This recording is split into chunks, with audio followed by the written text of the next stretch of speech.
To get to the popular Greek island of Santorini, travelers are faced with language barriers, transportation challenges, and steep price tags. So, is it worth it? You're listening to Travel FOMO, a podcast for people self-diagnosed with wanderlust. You're listening to the Travel FOMO podcast, and we are kind of coming towards the end of season 7 of Mediterranean Europe. Wrapping it up. That's right. My name is Hillary Houghton, and I'm here with my husband, Jamin. And in this podcast episode, it's all really proof that this man right here can adapt to anything and fly by the seat of his pants in the moments that really matter in life. Somewhat begrudgingly, but yes. Oh, things are going to get real. Now I'll hear how you really feel about all of this in this episode. Okay, so first let's address the question that I posed in the intro, which is it really worth it? Because it is pretty intense to try to get to Santorini. Yes, getting there is difficult. It's pretty difficult, but I would say that yes, it's worth it. It does take effort. Yes, it does take effort, but it is worth it. The language barrier is honestly not even really a problem, but the prices are indeed steep, and the transportation does require a bit of research. Yes. Yeah, it's a little tough to negotiate getting around, but it's definitely beautiful and definitely worth it. The pricing is hard to handle. Yeah. Especially if you're like us coming from Peiros, where everything's really affordable. Yeah. And laid back. And this is quite a change of pace from that. Yeah. So did you think it was worth it? I did. It's beautiful there. Yeah. It's just amazing. And you see lots of pictures of it and you know it's beautiful going into it. So you expect it to be. Mm-hmm. But it's so much more than what the picture can provide to you. Like it really is amazing. Yeah, for sure. But it didn't start out amazing for us. No. As always, we have transportation issues constantly.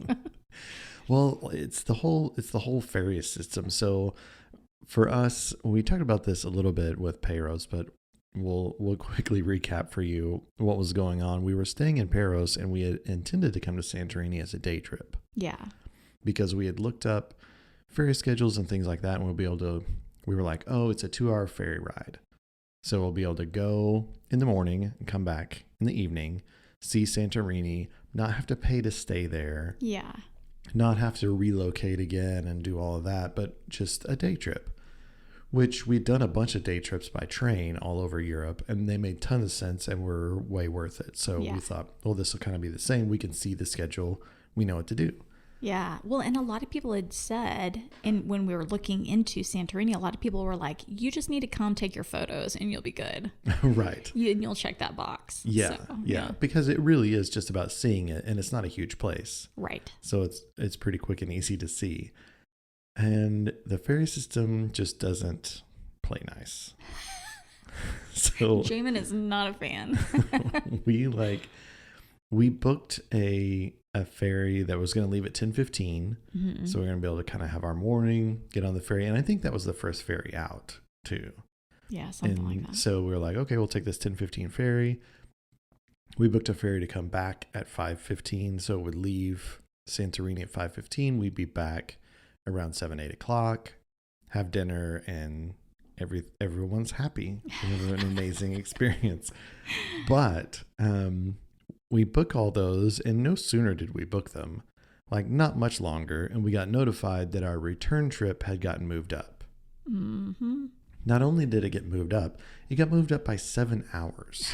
That's so crazy. Yeah, which meant that our return trip was going to leave Santorini before we would arrive to Santorini. Oh my gosh. So even if we had wanted to, physically impossible for us to now take the scheduled trip. Right. And which, by the way, the ferry system, like the first ferries of the day typically leave on time. And then you'll notice like they immediately get behind schedule and remain behind schedule for the rest of the day. Yeah. And I understand that it's the ocean and there's wind and things like that. But But that is not good enough. Well, it's not, because it always happens. It's like they put up the schedule and they're like, well, there was one day where this trip happened in this time, so we'll allot that much time for it for every day from now on. Yeah. And I feel like any other industry would just adjust their time and be like, you know what, this takes longer than we thought it did. Here's a more realistic look at it. But that's not the case, and they don't really care. Yeah, they don't really care. It's kind of just understood that they don't have to provide that level of service. Right. It's not like, oh, hey guys, we're kind of running behind. It's just like, we're running, like, this is how it goes. Yeah. So we really kind of were faced with this dilemma of like, what do we do now? Do we try to book another ferry back? But like, and now like our confidence in the ferry system is sort of shot. Yeah. Well, and we've invested so much money already. Are we going to get any of that money back? Right. We've already bought these tickets. Yeah. We're kind of past the time where you can cancel for free or whatever. And the hotline was closed for the day. Yeah. Because I was like trying to make phone calls and it was too late. Yeah. We were basically like, well, what do we do? And so we considered not going to Santorini. Mm-hmm. We're like, well, maybe it just doesn't work for us. Our accommodation where we're staying is here in Paros, so maybe we just spend another day in Paros and then eventually go to Mykonos toward the end of our trip. And when it came down to it, really we left it up to you, because Greece was kind of your deal and like really important to you. That was like a really meaningful thing for me too, because you like, I was getting really stressed out. We were both really stressed out. Yeah. And I was like, I don't know what to do. I don't know what to do. And you said, you should do whatever you want. And you make the call, because this is your thing. Like you've talked about doing this ever since I've known you. Like you want to go to Santorini. And so you have to decide how important this is. I can't decide that for you. Yeah. This is going to have to be your call. But you were totally on board with whatever that decision was. And I could tell by the way you were couching it all that you really wanted me to be okay with the decision, and that you were really more worried about me being happy. It was really sweet. Well, and ultimately it worked out really well. We decided like, okay, we're going to have to go and stay. Yeah. Basically. So even though we have this Airbnb in Paros, we're going to go to Santorini and stay the night there. And so then it became, can we find a place to stay? Because this is extremely last minute, which I think ended up helping us book a place that would otherwise be more expensive. Mm-hmm. But we were able to get it cheaper because it was last minute. Right. And like it had suddenly become available. So we book a place and decide, okay, we're going to go and we're just going to stay the night and come back the next day. And that's how we're going to solve for our ferry conundrum. And so we're going to just put more money into it all. Yeah, we're going to invest more money, see the stuff we want to see. And we're going to recognize that ferries will get you from one place to another, maybe on the day that you're hoping that they will. Yes, good point. And so we recognize then that like 2 island hop in Greece, actually you just go from one island to another and you stay there until you're ready to go to the next one. Next island, yeah. And so that was our learning curve for that. But we did get on the original ferry to Santorini that we had planned on. We weren't in business class like we were coming to Paros from Athens, and so it wasn't quite as fancy or nice, but the seats were still comfortable, and it was still fine. It was like flying Southwest. Yeah, it was no biggie. Yeah, so you just get on and go. Yeah. But like it is just a straight up cattle call getting on and off those things. It's crazy. We were talking about it right before we started recording, and I was just acknowledging that it is like when they kind of like drop the door for everyone to get onto a ferry, it's exactly the same way as if you were getting on the back of a plane, like military people like running up the ramp from the back of the plane. I'm like, I feel like I'm in Mission Impossible and we're like gonna like go do something crazy. Well, it's funny too, because like in the ports, they have like different places for you to line up. Mm-hmm. And so from the port, you're like, okay, this is going to be sort of an orderly process. But then when they kind of like let those first people go, because a boat comes in, a bunch of people get off the ferry, Mm-hmm. and then they let those first people go. It's just rush, just a Yeah. mad rush. Yeah.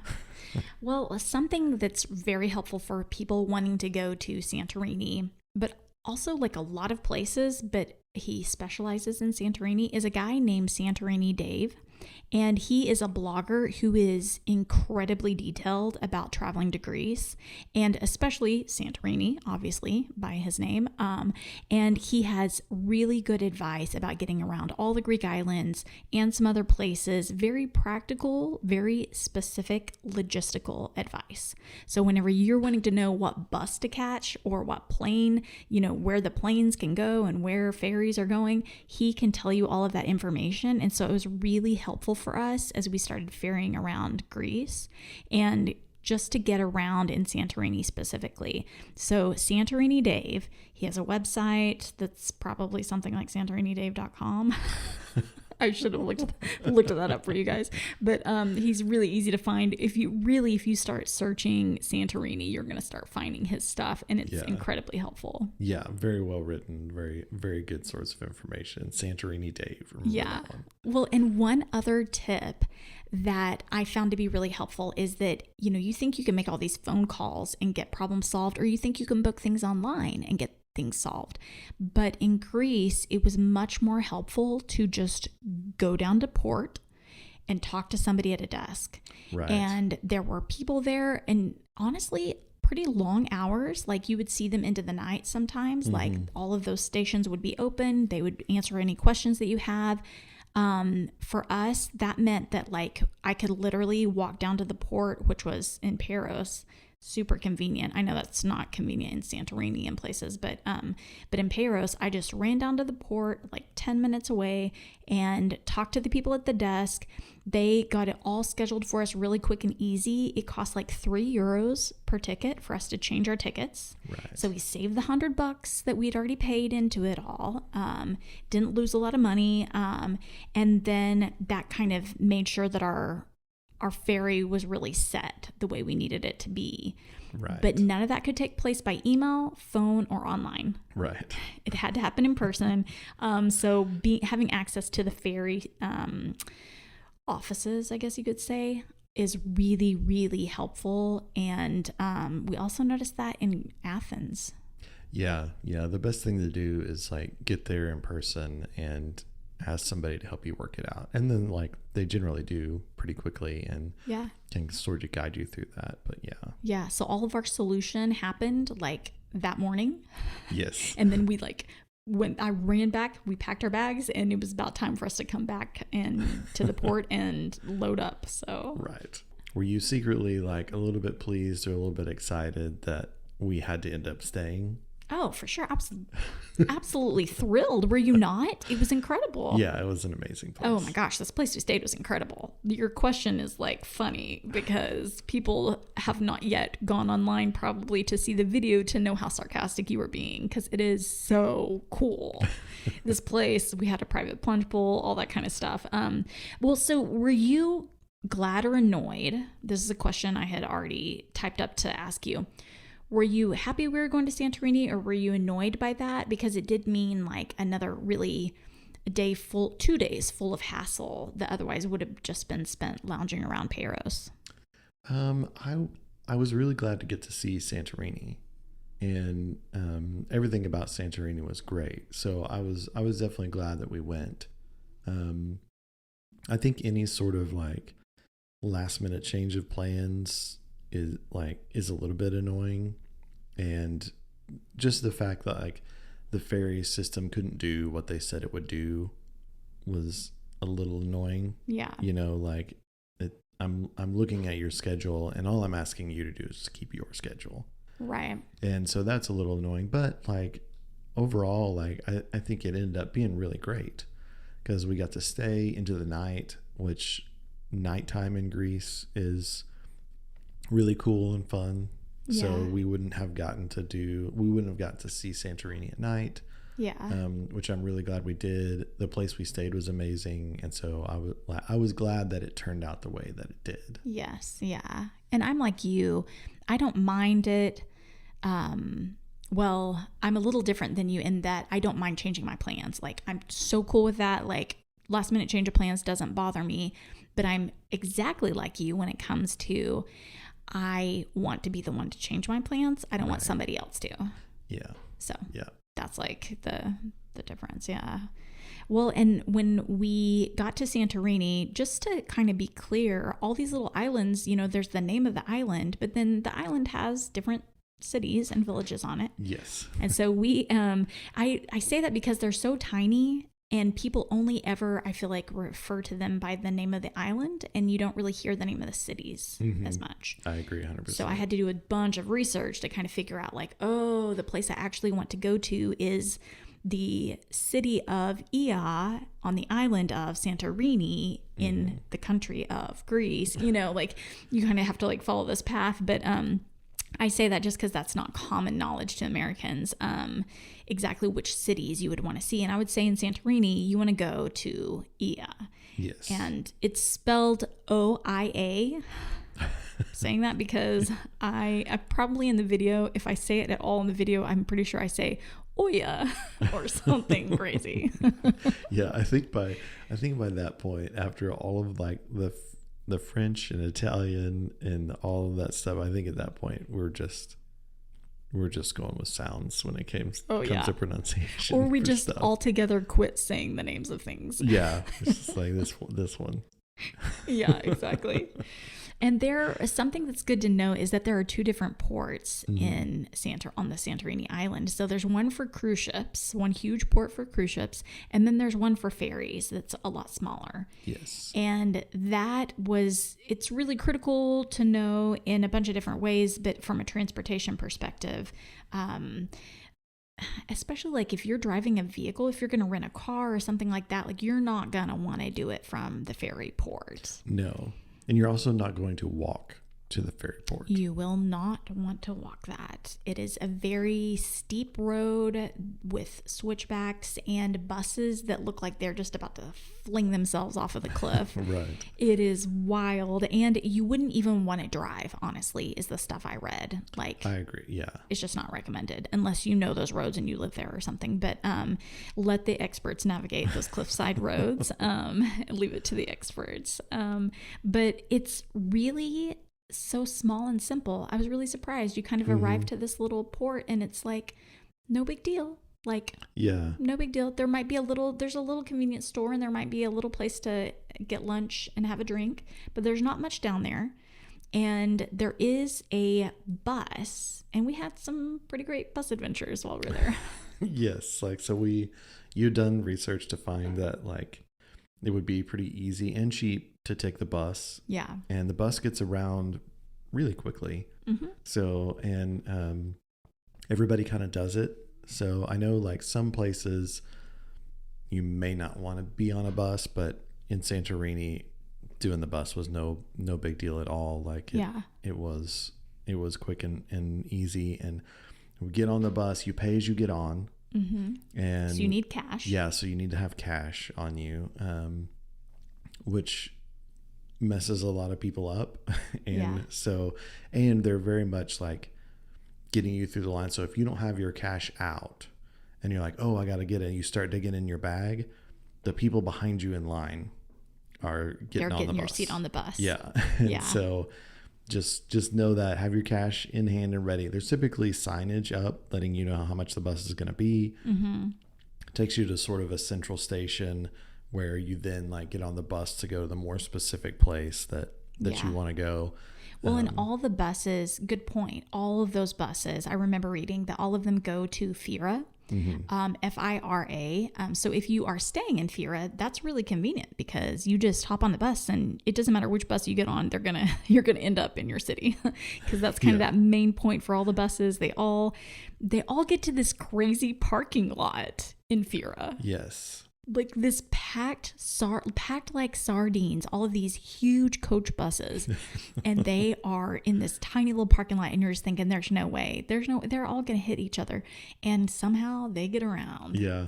Yeah. Those bus drivers know what they're doing because they navigate those cliffs and the streets and everywhere. And they also mean business too. Like ferries may not stay on time, but those buses stay on time. Like There was a couple at a stop, and the bus driver pulled up, opened the door, and was like waving them on, took their cash, and like took off. Like they're barely inside the door. Oh, They yeah. like just handed him their cash, and he like doors closed, he's gone.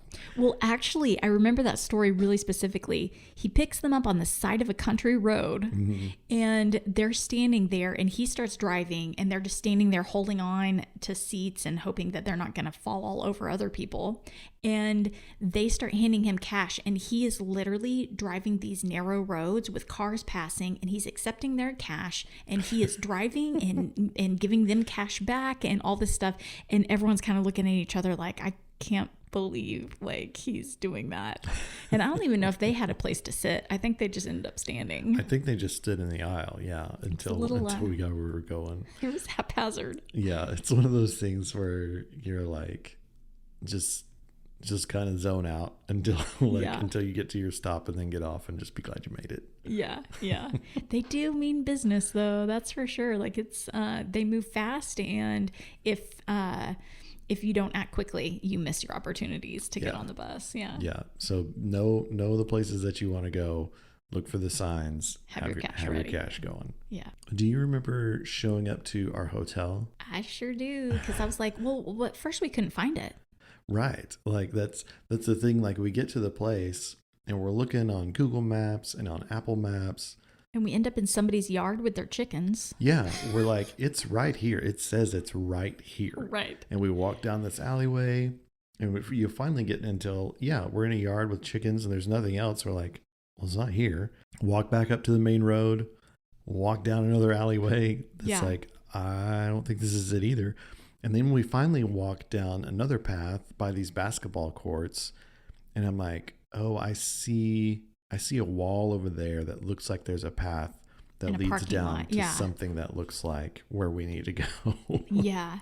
And we like wander our way over there and finally get there.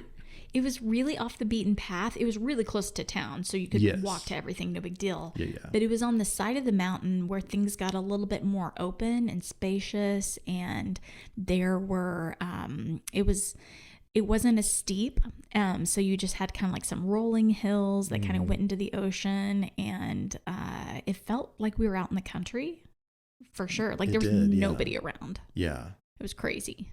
Well, and we show up.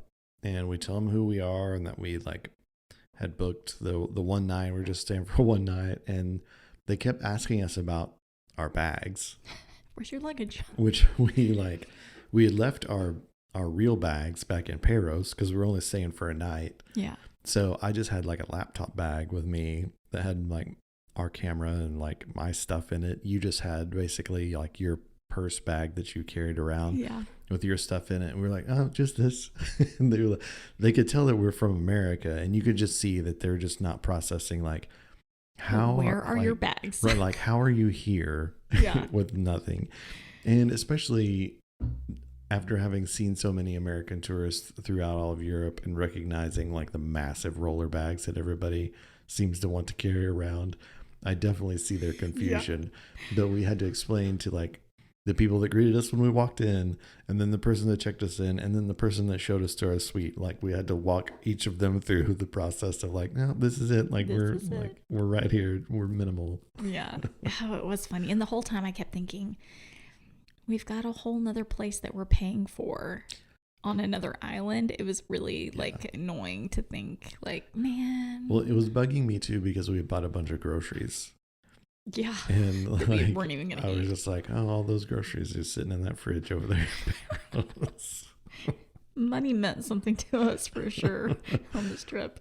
But like each of these, it was a hotel, but every room was really its own building. It was like little villas. Yeah. So all these separate little villas, and they're these white cyclotic homes, basically. Yeah. And ours was at the very end, which was so cool. Yeah, closest to the ocean. Yeah. The best view. And nothing really between us and the ocean. Like it was this huge field. So it wasn't on the ocean, but it was this massive field with nothing, no buildings. So line of sight straight to the ocean.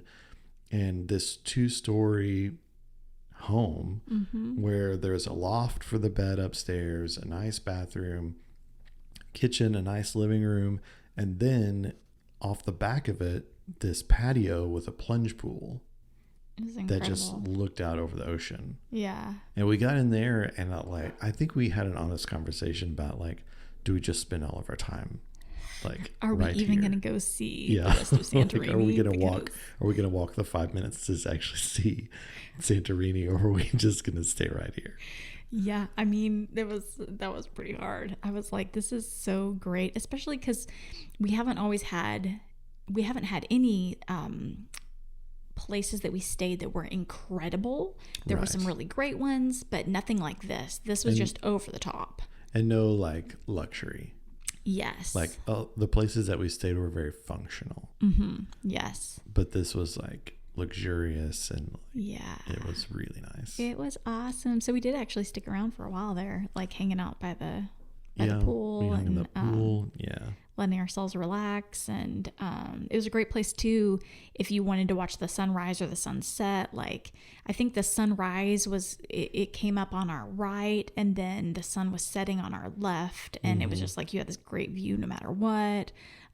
It was the best villa they had, which I think was another reason why they're like, wait a second, you just booked this, you have no luggage, you're only staying for a night, this is the best villa we have. Like, they're like, this is so Right. They couldn't put two and two together. It had the most privacy for sure. Man, it was really, really incredible. Well, and you could see out, like you could see other little small islands, like out in the sea, and like Yeah. it was really cool in that way. And I will say that making it to the Greek islands, like we had been in Rome where it was crazy hot, and in Athens it was unbearably hot, and so I was kind of gritting my teeth and like, man, this is going to be really, really hot.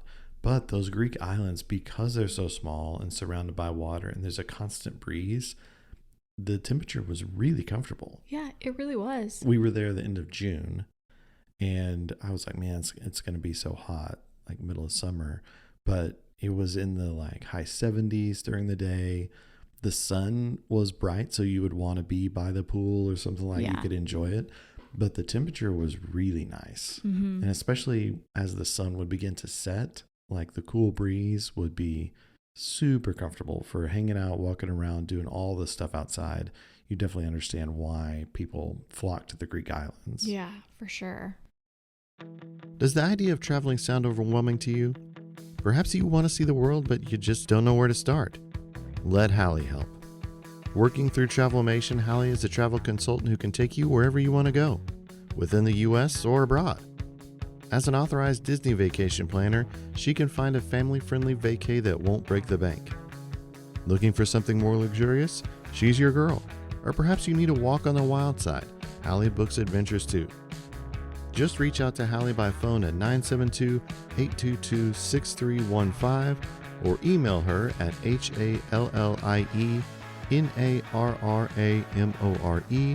HALLIENARRAMORE@travelmation.net. Call Hallie to get your dream vacation planned today. Okay, let's talk about Santorini. Let's really talk about it. Let's do it. Let's do it. And I'm talking specifically about the city of Ia. Oh my goodness, guys. Well, okay, wait, back up. The island itself is so steep. It's like, imagine mountains. It's kind of like, it's kind of like how Hawaii is. It's super steep. You've got like these steep mountains coming up out of the ocean. Mm-hmm. Well, that's kind of like Santorini is, except there's far less green vegetation. It's more like rock. But yeah, imagine these mountains coming up out of the water, and you got Santorini with all these surrounding islands that are within eyesight that are also steep and lots of cliffs everywhere.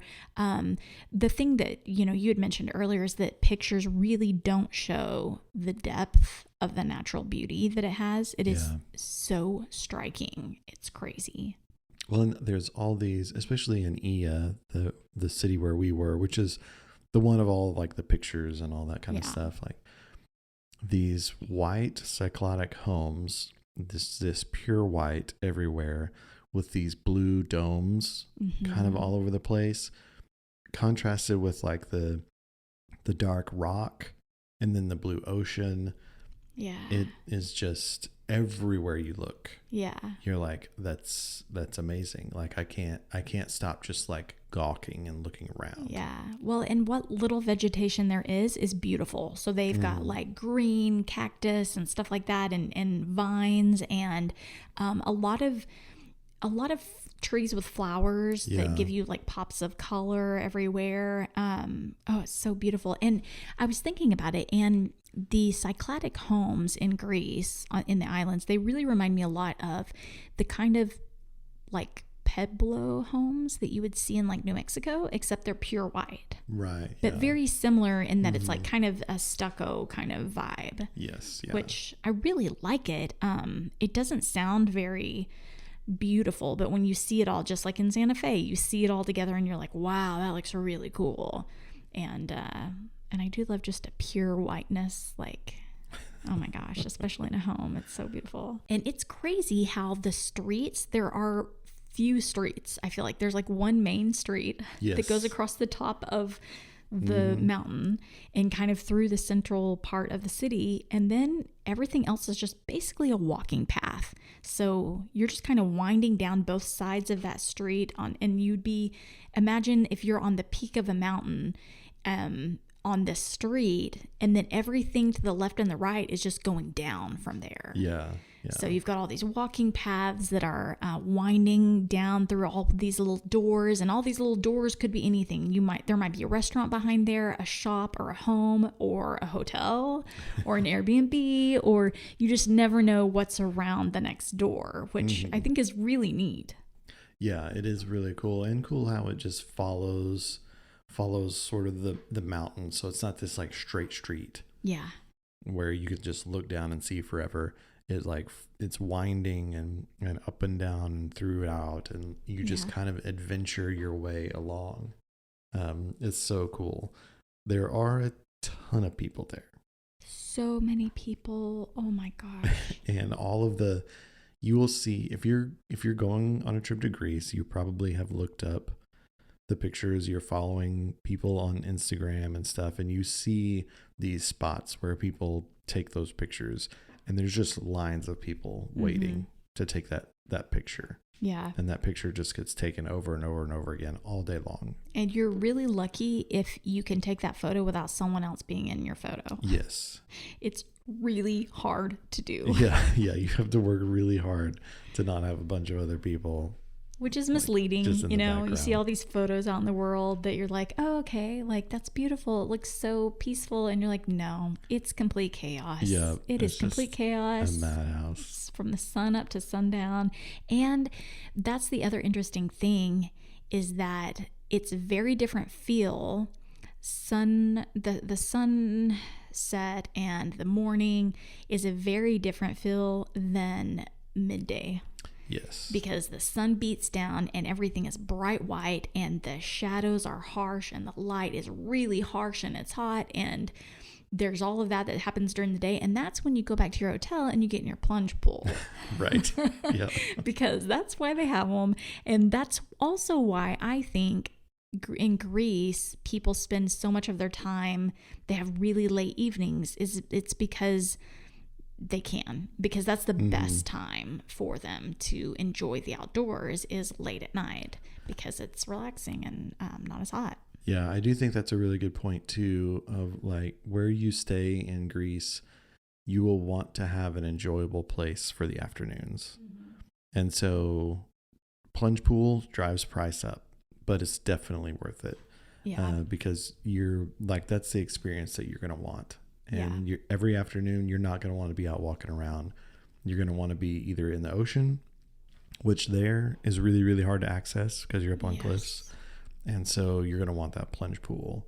So just save up a little more, put a little more money toward that, and know like that's what you're going to want in Santorini. Yeah. And it sounds really luxurious, but you'd be surprised. Like every hotel room, like almost every hotel room and almost every Airbnb is going to have its own plunge pool. So like, don't feel like you're being really extravagant in wanting that. Right. Yeah. Right.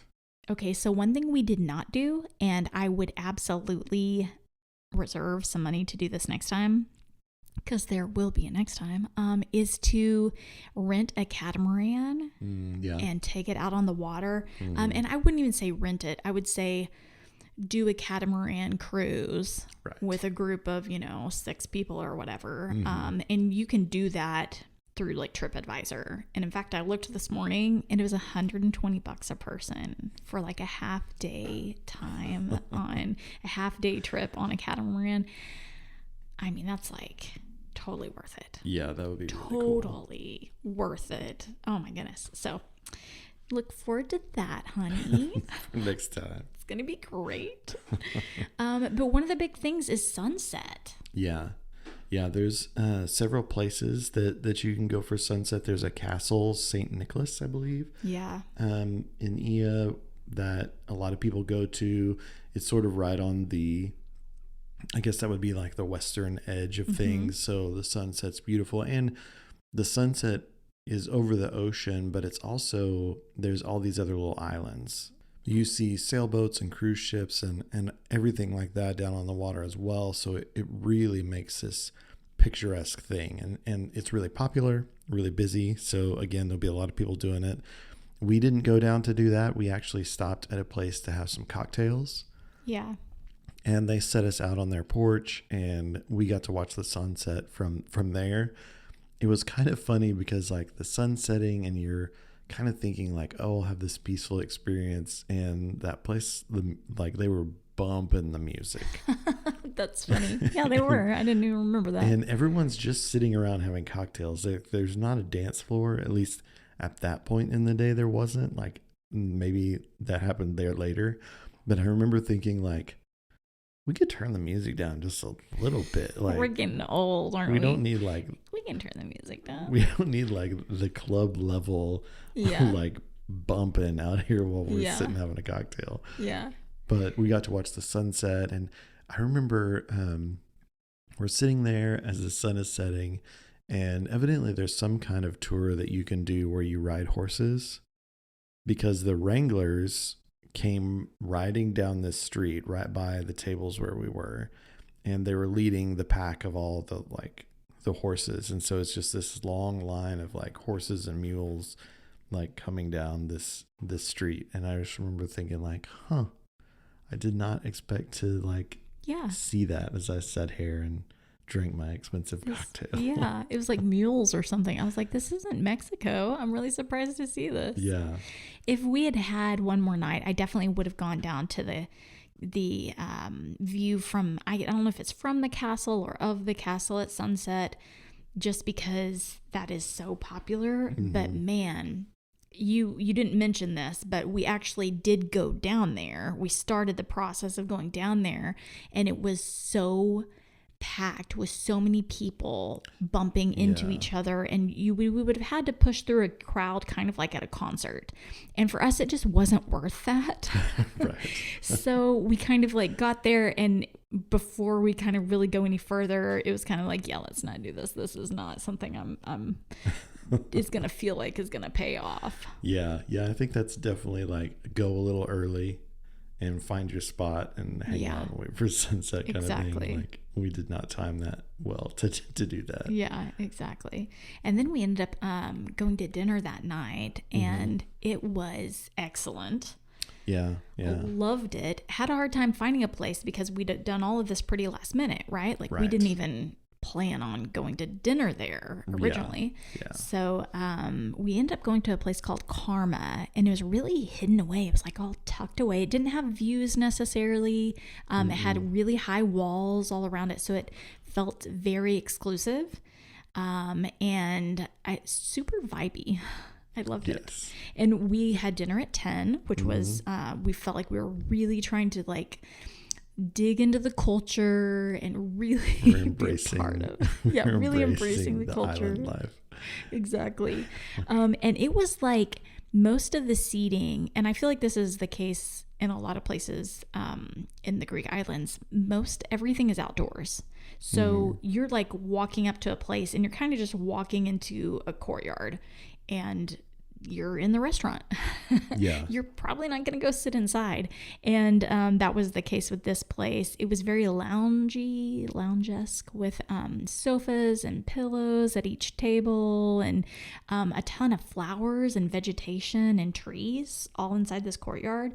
So every table felt like surprisingly private, I felt like. Yeah. Yeah. It really especially in the dark, it was all, it was well lit, but it was romantically lit.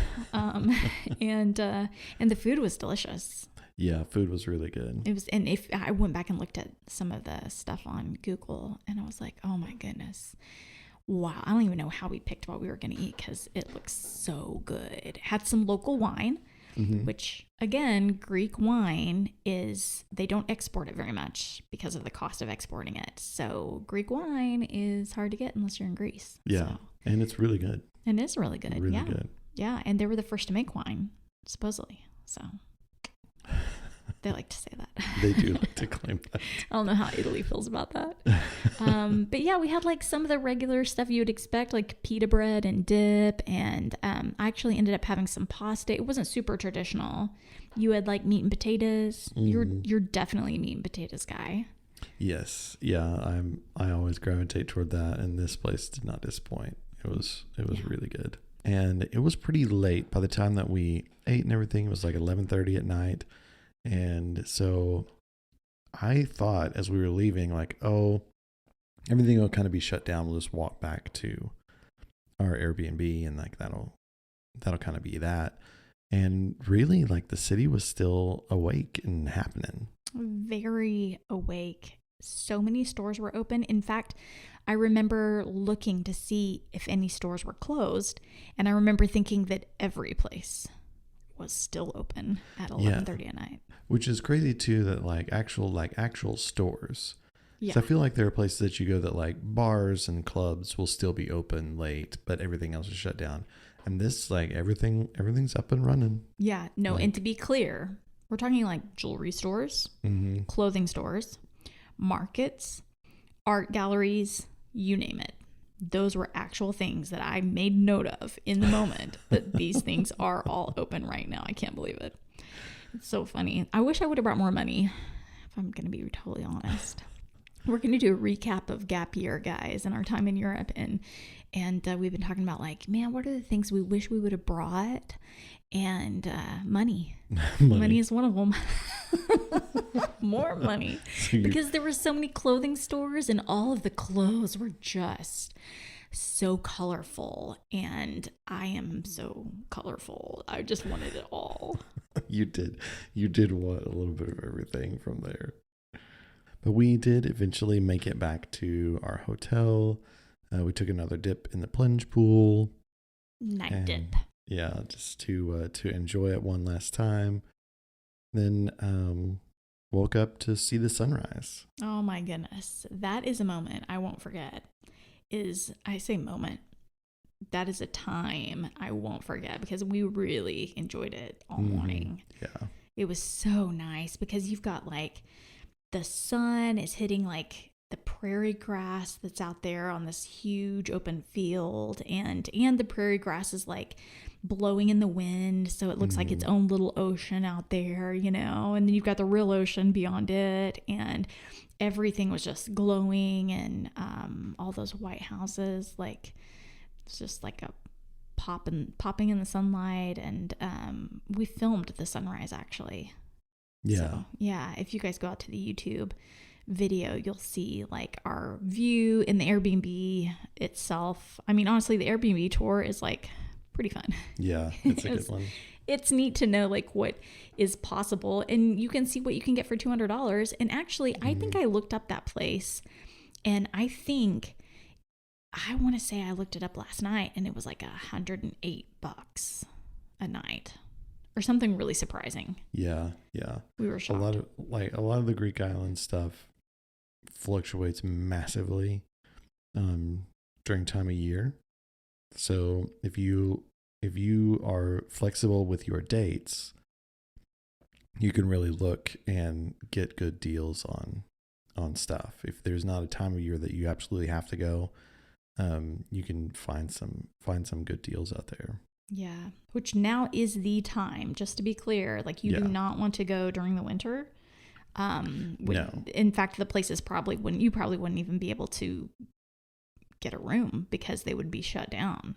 Yeah. A lot of places shut down in, would they say, November to like February? Yeah. And like 80% of the islands shut down. Yeah. So you'll definitely want to research and make sure that you'll get to do all the things you want to do. But you can also find like more affordable times than maybe peak season. Yeah. And then we really just took a shuttle back to the ferry port to go back to Peiros. We booked a shuttle through the hotel, and I will say that this was the case in a lot of Greece with the hotels that we stayed at. They talk about booking a shuttle for you, and they insinuate that it's like this service, and they're really expensive. And so, if you're thinking that this is like Courtyard Marriott offering you a shuttle to the airport for free, that's not what's happening. Like they're basically booking you a shuttle on a really nice shuttle that's going to cost you, I think it costs us like $50. Yeah. And there was no reference to a price either. Right. It was just like, someone will come and get you. And you're like, is this complimentary, or how much is this going to run us? Yeah. And I was definitely prepared to like tip the driver, and I thought that it might cost a little, but considering that the bus cost me $2, I was not ready to pay $50 for it. Well, $50 for a shared vehicle. Right. And for a rushed experience, because he ended up getting us, he was like, you'll be fine. And we're looking at our watches and we're going, well, you're late. You're picking up somebody else, and we need to go to the airport. Like, this isn't fair. Like, we gotta, like, you can't go pick somebody else up when you've committed to getting us to the airport on time. Yeah. And so that was like a little frustrating from my perspective. Yeah, it was definitely, and you didn't know, like, because you found out like, oh, we're picking up other people, so I'm not sure what route we're taking or how many people. Right. And for us, like, we were going to the ferry stop, and he was dropping other people off at the airport. And so we're, good point. Yeah. Like, so we don't, and I don't know how far the ferry stop is from the airport or what route we're going to have to go. And so, yeah, it was not, I probably, if I could do it again, I would have just done the bus back. I would have just taken the bus back. Oh, yeah. Yeah. Yeah, me too. Because the bus was so easy. Yeah, it was easy and cheap and a little more predictable, I think, than that. But we got to meet a couple that was on their honeymoon, and we got to talk to them for a little bit. So that was nice. An opportunity to meet someone's always fun. But yeah, that's true. But man, I was like a little woozy by the time it was all over with. I was like, all the hills and the curves, they got me. I don't know how that wasn't the case on the bus, but for some reason this time I was like, oh, I was not feeling good by the time we arrived at the port. But yeah. Well, fortunately, we had to find you something to calm your little tum-tum down. We did. We had to find some Pringles, and fortunately, they had a tzatziki flavored can of Pringles that we could get at the port. I was like, it was a really expensive little port, though. I will say, I was like, my gosh, they've got like, I think you said it well. You called it a captive audience. They have a captive audience, so they can like, put any kind of price tag on things that they want to. But something I do want to just like briefly mention Pringles, because I'm like a big fan of them now after being in Europe for so long, because I've seen how they customize their marketing and their products. They will truly change their product for the different cultures of the markets that they serve. And I love that. And they do such a good job. Pringles is in 140 countries. And they even have like a passport series that really focuses on different cultural flavors. And we came across so many different flavors when we were overseas. Tzatziki. Yeah, that's what we bought that day. Yeah. Ketchup. In Edinburgh, prawn cocktail. Yeah. Which was interesting, like shrimp cocktail. Texas barbecue in Paris, Of course. which was really ironic, and we just had to do it. Jamon. How would you say that? I think it's jamon. Jamon in France and Spain. Yes, which is basically like ham or bacon. Yeah, like bacon. Yeah. But I like to call it jamon. Jamon. Cheese and onion is in England. Mm-hmm. Paprika was another one we saw, but then there are so many others that I have seen in different places online, I guess you could say, when I started looking it up. And I just have to rattle through some of these because if you're traveling overseas, you're going to see some of this. They had like hummus and red pepper, spicy chorizo, Italian cheeses and black pepper, Prosecco and pink peppercorn. That's so funny. Peri peri, which is a South African flavor. Focaccia. Am I saying that right? Focaccia. Italian. Fire roasted jalapeno, fire roasted chicken and herbs in France. Dill pickle. Hot honey, hot and spicy, cheesy garlic. Elemental, which is one you would find in the Netherlands. Explosive chili is in Australia. They've got Philly cheesesteak, which I just thought was like interesting. Sweet mayo cheese, interesting.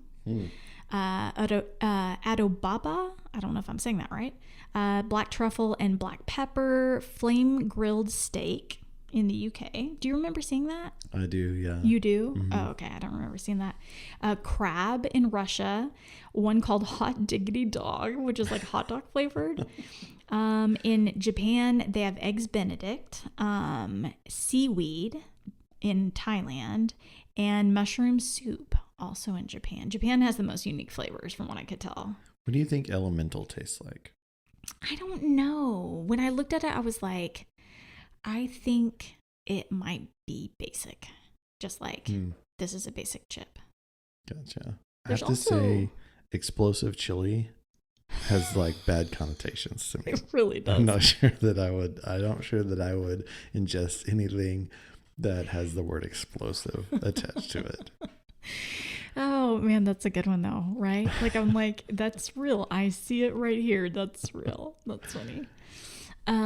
Were there any moments that stood out to you in Santorini that you just like, when you think of it, you just have like a snapshot in time? I think when we went in the evening to like walk around and take some pictures and just kind of see it, we sort of came up to the top of this hill and we walked over to an edge where you could kind of see the city for the first time. And I think I was blown away at how like vast and dramatic it was, and how high we were up off of the ocean. Yeah. That the city was like just perched on these cliffs, and seeing it all kind of laid out in front of you with the white homes and the blue domes and like the big blue ocean underneath is one of those times where it sort of stops you in your tracks. Yeah. And I remember that point being like, wow, this is why people come here. Yeah. Like it makes sense why you would work this hard to get to a place like this. Because I think for a lot of my life and probably a lot of Americans too, you're like, well, the ocean's the ocean. I've been to Florida. How could it really be that different? Yeah. And so you think of like going to all the work of flying over to Greece, getting to a Greek island, and you're like, but I could just go to Jamaica or something like that. And you show up there and you're like, wow, it really is something special and worth the journey to get there. Yeah. The natural beauty, I think, is so shocking to me. I didn't expect that. I didn't realize that. And it's also what sets Santorini apart from other islands. Because you can go to other Greek islands, but Santorini is really dramatic in its natural beauty. Yeah, far different than the others. Yeah. So at least from the others we went to Peiros and Mykonos. And so, yeah, it definitely stood out that way. What about moment for you?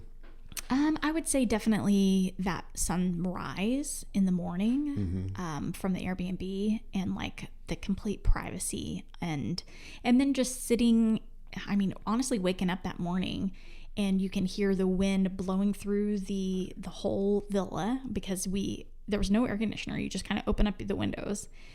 Well, maybe there was an air conditioner. We just didn't need it.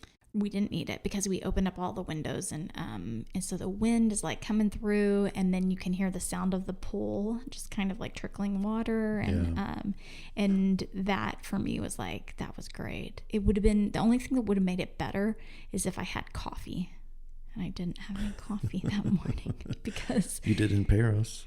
There's coffee sitting there. I know, my coffee was sitting in Paros, but we didn't go to the grocery store in Santorini. But yeah, that was a great moment. But you guys, we have just a little bit more of Europe to share with you. So next up is Mykonos, still in the Greek islands. After that, we're going to be making our way back to the US via Dover and London. So we'll tell you a little bit about those in coming episodes too. And for now, if you want to see more of all of this, and maybe you don't have time to go out and see the actual YouTube video, you can see shorts on Instagram, TikTok, Facebook. We put out little clips of things that are also really fun to see and can help you on as you determine your own adventures. Yes, definitely go check those out. You'll want to kind of see the things that we're talking about. We also have a way for you to connect more directly with the show by participating in it. So we have an email address out there. It's travelfomopodcast@gmail.com.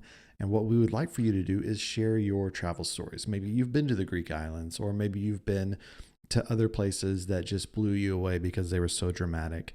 Maybe you've had a crazy experience with ferries or with another kind of transportation. Whatever it is, if it's travel related, we want to hear about it. We want to share your stories. So you can type us up an email, send it to us. We'll read your stories here on the podcast, or you can create a voice memo with your phone and just email that to us, and we'll just plug it straight in here. So your story will be shared through your voice with everyone in the Travel FOMO family. So go out there, take advantage of that. Again, the email address is travelfomopodcast@gmail.com. We're desperately looking to hear from you. That's right. Okay, guys, go out there and plan a vacation because life is short. Wander well.